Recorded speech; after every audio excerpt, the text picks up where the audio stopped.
what if the Confederacy still existed? Would it even be possible for the Confederacy in its form at the time of the Civil War to exist alongside, modern day America? Because as far as I'm aware, I think the Confederates wanted to keep slavery. And the rest of the world at the time, this is from my limited knowledge of history of that period, was slowly abolishing slavery. So would they have tried to keep it within their borders, if they had any borders today, or would they just be advocating for it? It's quite an interesting thought experiment because, from what I understand, what they stood for would be so different to how America kind of is now. This video is sponsored by War and Peace. Click the link in the description to fight epic Civil War battles today. The American project was nearly ripped in half during the US Civil War. The US nearly became two countries going on entirely different trajectories. This video exists to look at what would happen if the South did secede and what kind of country it would end up becoming. This is the cultural, economic, and social analysis of how the Confederacy would develop as a modern nation. The answers will surprise you. Let's go.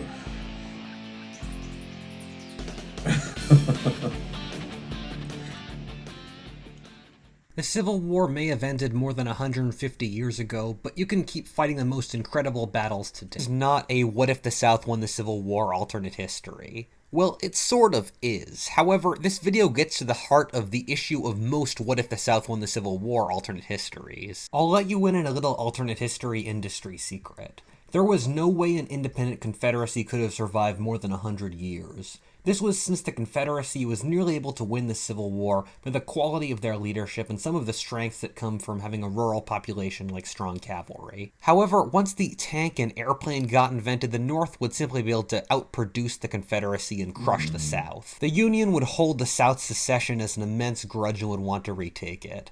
The most plausible result is the Confederacy sides with the Entente in World War I, while the Union the Central Powers, with the Union reconquering the South during the First World War. Thus, if you decide to go down any realistic trajectory, the South just doesn't survive. For that reason, this video decides to not take a realistic trajectory. This video will start with the assumption that the South survives as a stable state up until the present. It will look at results just in America, mostly the American South, with looking a bit to the North to see how it would develop without the South attached. But the thing is, he's saying that there's no scenario where the South would have, survived or even won the Civil War. But just as a thought experiment, assuming the South partnered with nations that were sympathetic to its cause, maybe nations that wanted to keep slavery, that maybe sided with their arguments.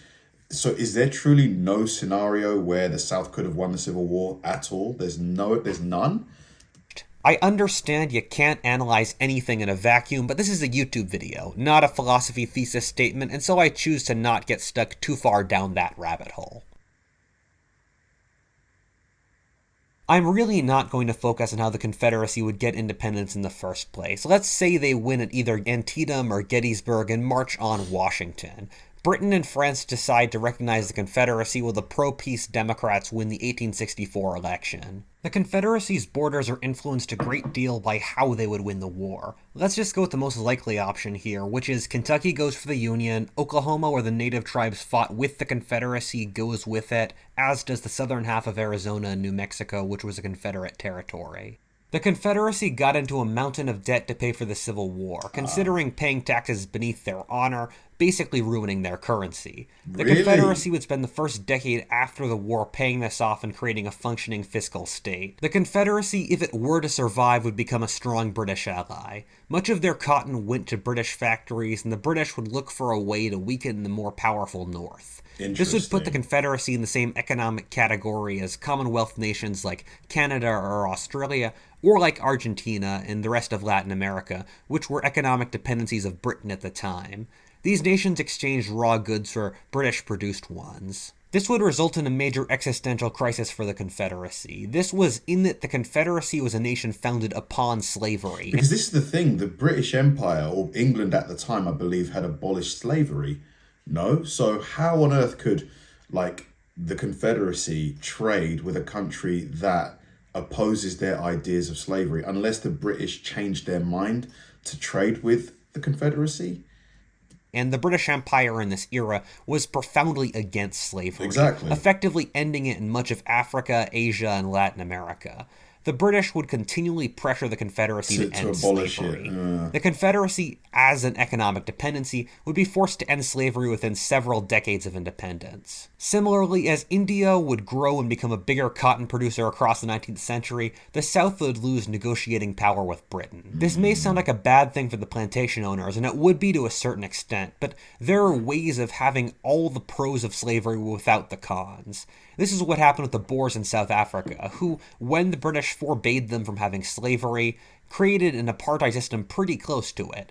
In the system, workers needed their boss's permission to travel, and with blacks having barely any legal rights at all. Crazy how that existed in an African country. Like, to this day, I just don't know how that even was a possibility. You know, they went to Africa and created an apartheid there. Like, bizarre. The economic downside of slavery is you have to feed, clothe, and house slaves when you're not making money. In an industrialized society in which the market varies a great deal and there's a larger population, it's just cheaper to have barely paid wage labor in the good times and then fire them and let them starve during recessions. This is how cotton was produced with free labor after slavery in the American South, in our world, India, and Egypt. The southern states desperately wanted to expand in the Caribbean before the Civil War in our timeline in order to find more space for plantations as they degraded the Deep South soil. This would occur in this timeline as they would be significantly more militarily powerful than any nation to the south of them. They would likely seize Cuba from Spain, several countries in Central America, and likely the north of Mexico as well. These regions would gain large settlements of Anglo and African Americans, who were going through a massive demographic expansion at this time. Northern Mexico and parts of Central America would be majority American. However, a certain part of the Hispanic population would survive, giving the Confederacy a certain Hispanic flair. The Confederate plantation-owning elite would see much of themselves in the native white Hispanic aristocracy, and the two would intermarry and exchange cultures. That's so interesting. So ultimately, wouldn't the very sort of like foundation of the Confederacy be diluted because of the intermingling and the cultural blending? Like, wouldn't it cause the sort of Confederacy ideas to like not be what they were originally? The Confederacy wouldn't be able to survive as a heavy states' rights nation. The need to maintain a military on par with the more populous and industrialized North and just raise taxes at all, or have a centralized currency, would demand it. A loose confederacy similar to modern Canada seems plausible. The whole idea that the Civil War was entirely about slavery is sort of facetious, since you can correlate the areas that joined the Confederacy with slave ownership. Multiple Confederate states wrote slavery and white supremacy as literal reasons for their rebellion, and the Southern states supported Dred Scott, or one of the most invasive actions of the central government ever, to support slavery. Wow. Okay. So that confirms it. The South would only industrialize half-heartedly. This is for mostly cultural and systemic reasons. Slavery is a very capital-heavy industry in that you always need to buy more slaves, and thus slave owners were often in heavy amounts of debt. The American South was known for being dangerous for investors for said reason. This meant that the South's ability to raise capital was weak at best. At the same time, the decline in the price of cotton, caused by the opening up of Egypt and India as major cotton producers, would also lower the South's ability to raise capital. Yeah, it just wouldn't survive, because as soon as machinery that can harvest, cotton quicker than any human can became, affordable, it would just be over for the Confederacy. They wouldn't be able to compete from a financial standpoint. Yeah, I think his statement about it not being able to survive I think is correct in any like really logical like future scenario. Similarly, Southern culture looked down upon industry and the like as dishonorable and ungentlemanly professions. Another variable is that most of the coastal areas of the South, or the easiest places to industrialize, are swampy and malarial. At the same time, however, the Confederacy would be way ahead of the curve by having stable property rights and rule of law. Similarly, British capital would flood the Confederacy for investments. The South, as an independent nation, would have slightly more industry than it did in our world in the late 19th century, with much of it likely clustered in either northern Virginia, close to the industrialized American Northeast, in Texas due to the oil industry, or in Atlanta, which is at the convergence of multiple rail networks. With less industry and thus opportunity, like in our timeline, the South would get less immigration than the North, missing out on the immigration of Jews, Italians, Irish, Germans, etc. And with the lack of immigration, that's taxes that are not going to be paid to those regions. That's, businesses being built to, further increase productivity. Obviously, some might say that there's negatives to like mass immigration, but, in terms of pure like money generation, high populations tend to produce more money and more taxes for those regions, usually, like especially in like fairly advanced countries with industry and stuff, like the foundations for like industry. This brings us to a major issue with this timeline: the rest of the world. We can either A, naively assume that things stay the same in much of the world, with the Nazis losing World War II and the Cold War, for example, or we can go with what happens in my What If the South Won the Civil War alternate history, which basically entails the Kaiser's Germany dominating Europe, Japan the Pacific, and the Ottoman Empire resurging. I choose to deal with the rest of the world by mostly ignoring it. What happened after World War I would likely happen in this timeline as well, which was the collapse of agricultural prices. What happened in Latin America would happen in the Confederacy as well, with a rapid reduction in standard of living and recession until World War II. The 20s and 30s would be brutal decades in the Confederacy. Perhaps blacks would launch guerrilla campaigns caused by a combination of their repression and poverty. This video isn't about the North, but I thought it was necessary to have a brief segment about it.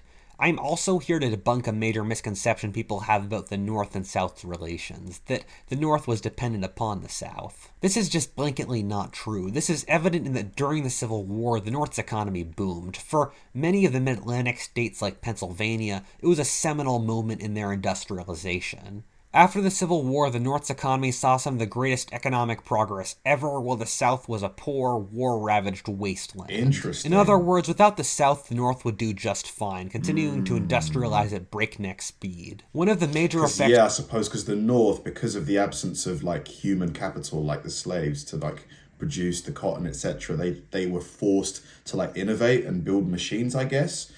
Yeah, so...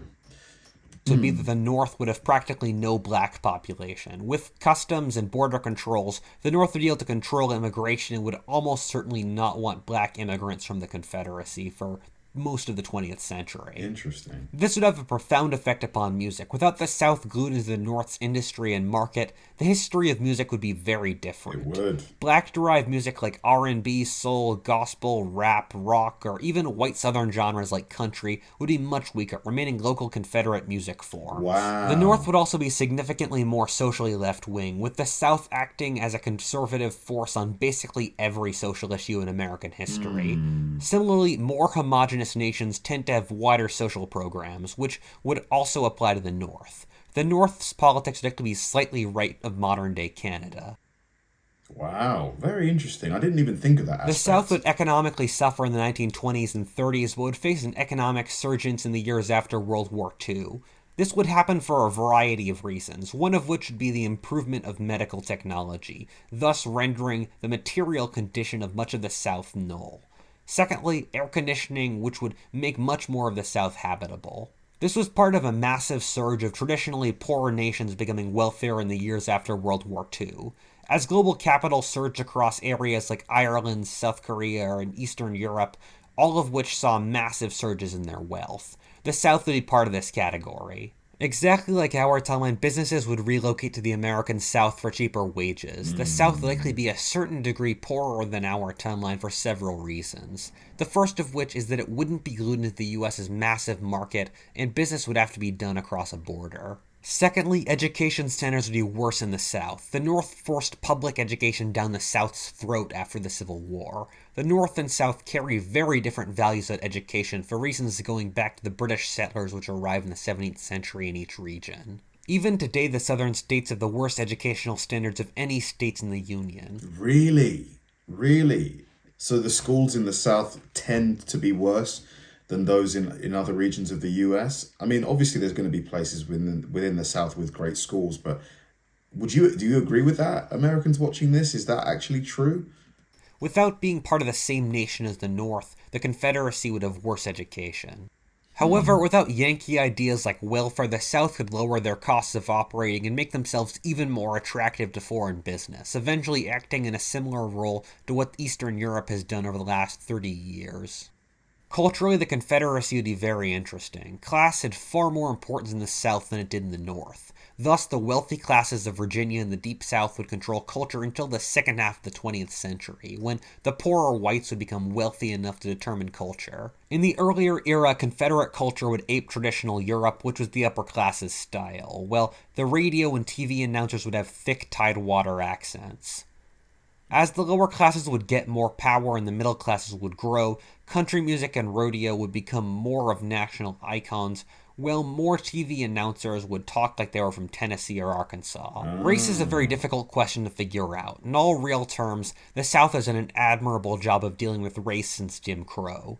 It annoys me when people describe the South today as some bastion of racism, as by both objective standards and my own personal experience of traveling across America. Map of Google searches for, aha, wow, so there's a high concentration here. Is this the South? This isn't the South, is it? This is like New York sort of region, isn't it? East Coast. This here, like what states make up this part right here? That's just not true. However, much of this progress happened by... Okay, so that was like Ohio, Indiana, Pennsylvania, is that? Interesting. Ending Jim Crow, which was forced down the South's throat by the North. Without the North, the South would end Jim Crow in the 80s at least. In general, the South's attitude towards race is determined by the world around them. If we're in a similar timeline to ours generally, with the Nazis losing World War II, colonialism ending, and racism being abhorred, the Confederacy would follow a path pretty similar to our South Africa, ending apartheid in the 90s, except with a white majority. If we're in a world with the Kaiser's Germany victorious and European colonies stretching across Africa, Jim Crow would survive until the present. We often view the decline of racism as a natural progression of the moral arc of history, while it is more likely a reaction to the Nazis. Almost all of history is deeply racist, or at least very ethnocentric, and if you leave the most comfortable parts of the world, it's still very much the case. White supremacy would sadly thrive in the South in this sort of world. What a feltist, and thanks for watching. If you enjoyed that video... Great video, really thought-provoking. Do you agree with his predictions or his like ideas of what the world would be like, assuming the Confederacy was still alive and well? I do agree, like, now that there's just no, I just don't see how it would have survived, because, you know, to survive, it would have needed to trade with other nations, and, you know, the ideas of those other nations, if they were massively different to those of the Confederacy, would inevitably influence the Confederacy to change their policies. And then at that point, is it still the Confederacy then? You know, if it's not advocating for slavery or the other things that it wanted, that, you know, is it still, it's not really the same thing anymore, is it? So very, very interesting. Thanks for watching, guys, and I'll see you in the next one.